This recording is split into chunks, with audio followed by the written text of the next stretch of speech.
Madam President, I rise today to continue a recent new tradition of the Senate, the tradition of honoring exemplary federal employees that my friend, Senator Ted Kaufman, began last year. Senator Kaufman believes, as I do, that our federal employees deserve recognition for their admirable patriotism, which drives them in their daily work as civil servants. Senator Kaufman highlighted 100 federal employees in his close to 2 years of service. 100 federal employees with significant accomplishments in the fields of medicine, science, technology, diplomacy, and defense. Today, I will start to continue that tradition. I'm very proud that the first federal employee that I'm going to have the chance to honor is actually currently a resident of Virginia who combined his engineering expertise with his past experiences in the Navy to help save 33 Chilean miners after they've been trapped 2,000 feet underground for 69 days.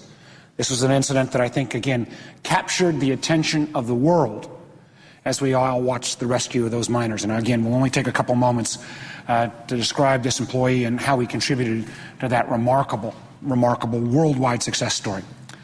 Clinton Cragg served in the Navy for 26 years. He, as I mentioned, is currently a resident of Virginia. His lifetime of service to our country led him to many exciting opportunities, including serving as the Chief of Current Operations, U.S. European Command. While in Europe, he participated in a number of operations, including the wars in Kosovo, Afghanistan, and Iraq. Today, Cragg is principal engineer for NASA's Engineering and Safety Center, a center which NASA established after the 2003 Columbia tragedy.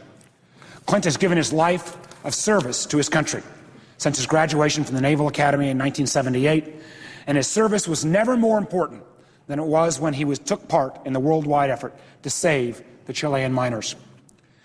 Clinton and his colleagues were asked by the Chilean government to assist in rescuing their 33 countrymen trapped underground in a collapsed copper and gold mine.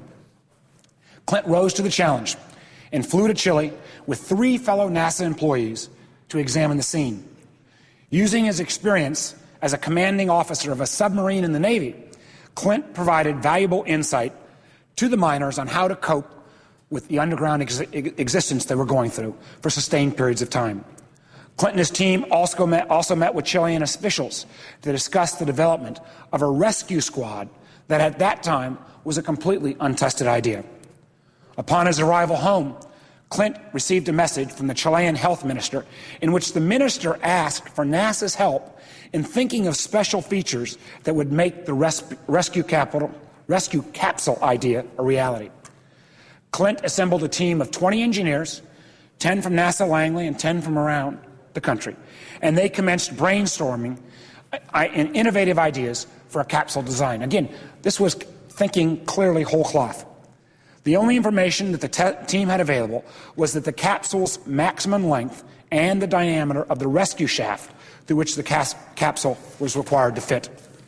72 hours later, I repeat, 72 hours later, the team had a written comprehensive report that included 75 proposals for the rescue capsule. The paper concluded that the rescue capsule should include a harness inside the capsule that could hold a miner in case the miner fell unconscious during the ascent. And I think we can all remember those images on CNN as they kind of drew out the capsule a little bit.